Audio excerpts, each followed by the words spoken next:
Club ഫുട്ബോളിൽ ഏകദേശം മത്സരങ്ങളൊക്കെ താൽക്കാലികത്തേക്ക് ഒരു വിടവാങ്ങൽ.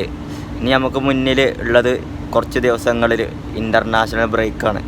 നമ്മുടെ ഇഷ്ടപ്പെട്ട രാജ്യാന്തര ടീമിൻ്റെ അല്ലെങ്കിൽ ഇഷ്ടപ്പെട്ട താരങ്ങൾ ജേഴ്സി അണിയുന്ന മത്സരങ്ങളൊക്കെ കാത്തിരിക്കുകയാണ് ഇനി നമുക്ക് മുന്നിലുള്ള ഏതാനും കുറച്ച് ദിവസങ്ങളിൽ. ഈ വരുന്ന ദിവസങ്ങളിൽ യൂറോപ്പിലാണെങ്കിലും ലാറ്റിൻ അമേരിക്കയിലാണെങ്കിലും മികച്ച ടീമുകളൊക്കെ ഏകദേശം ഒരേ സമയത്ത്, അല്ലാന്നുണ്ടെങ്കിൽ ഇന്ന് നാളെ എന്നുള്ള ലെവലിലൊക്കെ ഒരേ ഡേറ്റ് തന്നെ പല മത്സരങ്ങളും വരുന്നുണ്ട്. ലാറ്റിൻ അമേരിക്കയിലാണെന്നുണ്ടെങ്കിൽ ബ്രസീൽ, അർജൻറ്റീന, അവിടെ എടുത്ത് പറയുകയാണെന്നുണ്ടെങ്കിൽ ബ്രസീൽ, അർജൻറ്റീന പോലുള്ള ടീമുകൾക്ക് വേൾഡ് കപ്പ് യോഗ്യതാ മത്സരങ്ങളാണ് വരുന്നത്. അതുപോലെ യൂറോപ്പിലാണെന്നുണ്ടെങ്കിൽ യുവേഫ നാഷൻസ് ലീഗ്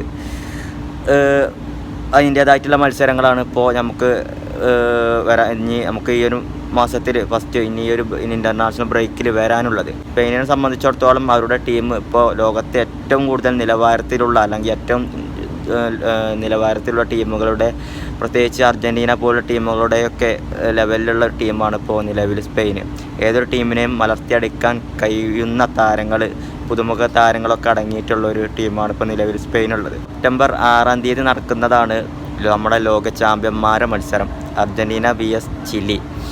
സെപ്റ്റംബർ 6 മത്സരം. അർജൻറ്റീനയെ സംബന്ധിച്ചിടത്തോളം അവർക്ക് തിരിഞ്ഞും മറിഞ്ഞും നോക്കാമല്ല, കാരണം എല്ലാം കൊണ്ടും എല്ലാ പൊസിഷനിലും എല്ലാ കാര്യം കൊണ്ടും ബെറ്ററായിട്ടുള്ള ഒരു ടീമാണ് നിലവിൽ അർജൻറ്റീന. സൂപ്പർ താരം ലയണൽ മെസ്സി ടീമിൽ ഇല്ല എങ്കിലും അവർക്ക് അതിൻ്റേതായിട്ടുള്ള കുറവുകളൊന്നും വരാൻ സാധ്യതയില്ല, കാരണം അത്രക്കും പെർഫോമൻസിൽ ബെറ്ററായിട്ട് നിൽക്കുന്ന ലോകത്തെ ഒരു ടീമാണ് ഇപ്പോൾ നിലവിൽ അർജൻറ്റീന. അതേമാതിരി തന്നെ ലോകത്തെ മികച്ച ടീമുകളിലൊരു ടീം, അല്ലാന്നുണ്ടെങ്കിൽ ലോകത്തെ ഏറ്റവും കൂടുതൽ ഫാൻസ് ഉള്ള ഒരു ടീമുകളിലൊരു ടീം ബ്രസീൽ. അവർക്ക് മത്സരം വരുന്നത് സെപ്റ്റംബർ 7 എക്വഡോറുമായിട്ടാണ് മത്സരം. അതും ഈ ബ്രസീലിൻ്റെ മത്സരവും അർജൻറ്റീനയുടെ മത്സരമൊക്കെ വേൾഡ് കപ്പ് ക്വാളിഫിക്കേഷനാണ്. ബ്രസീലിനെ സംബന്ധിച്ചിടത്തോളം നെയ്മർ ടീമിലില്ല. അതുകൊണ്ട് തന്നെ ഈ ഒരു മുന്നേ കഴിഞ്ഞ ഒരുപാട് മത്സരങ്ങൾ ബ്രസീലിന് കാര്യമായിട്ടുള്ള നേട്ടങ്ങളൊന്നും നേടാൻ പറ്റിയില്ല.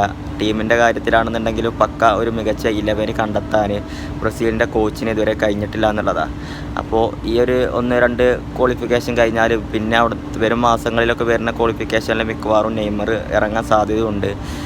ആ ഒരു നിലവിലിപ്പോൾ ഇപ്പോഴത്തെ നിലവാരം എടുത്ത് നോക്കുകയാണെന്നുണ്ടെങ്കിൽ കാര്യമായിട്ടുള്ളൊരു നേട്ടങ്ങളൊന്നും നിലവിൽ ബ്രസീലിന് കഴിഞ്ഞ മത്സരങ്ങളിലൊന്നും ഉണ്ടാക്കിയിട്ടില്ല എന്ന് തന്നെ വേണമെങ്കിൽ പറയാം.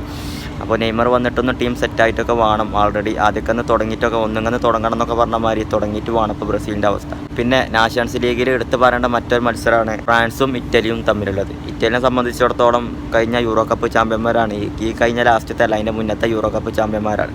പക്ഷേ കഴിഞ്ഞ യൂറോ കപ്പിൽ അവരെ കൊണ്ടൊന്നും ചെയ്യാൻ സാധിച്ചില്ല. ഫ്രാൻസ് ആണെന്നുണ്ടെങ്കിൽ എന്നും ഒരേ ലെവലിൽ നല്ല പക്കതായിട്ടുള്ള നല്ല അടിപൊളി ടീമാണ് ഫ്രാൻസ്.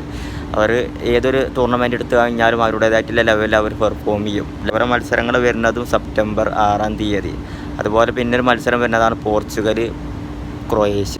അപ്പോൾ ഏതായാലും ഫുട്ബോൾ ഫാൻസിന് ഇനിയും ഏതാനും ദിവസങ്ങളോളം ഉറക്കമില്ലാത്ത രാത്രി അവനവൻ്റെ ഇഷ്ടപ്പെട്ട രാജ്യത്തിൻ്റെ മത്സരങ്ങൾ, ഇഷ്ടപ്പെട്ട താരങ്ങൾ രാജ്യത്തിൻ്റെ ജേഴ്സിയിട്ടാണ് ഇറങ്ങുന്ന മത്സരങ്ങളൊക്കെ കാത്തിരിക്കുകയാണെങ്കിൽ ഏതാനും ദിവസങ്ങളിൽ നമുക്ക് ക്ലബ്ബ് ഫുട്ബോളിന് താൽക്കാലിക വിട നൽകിയിട്ട് തൽക്കാലം നമുക്കും അതോടൊപ്പം തന്നെ ഒരു ഇൻ്റർനാഷണൽ ബ്രേക്ക്, നമുക്ക് നല്ല മത്സരങ്ങൾ, നമ്മുടെ ടീമിൻ്റെ മത്സരം അല്ലാന്നുണ്ടെങ്കിലും മറ്റുള്ള ടീമുകളുടെ ആണെന്നുണ്ടെങ്കിലും നല്ല നല്ല മത്സരങ്ങൾ കാണാൻ പറ്റുമെന്ന് കരുതുക.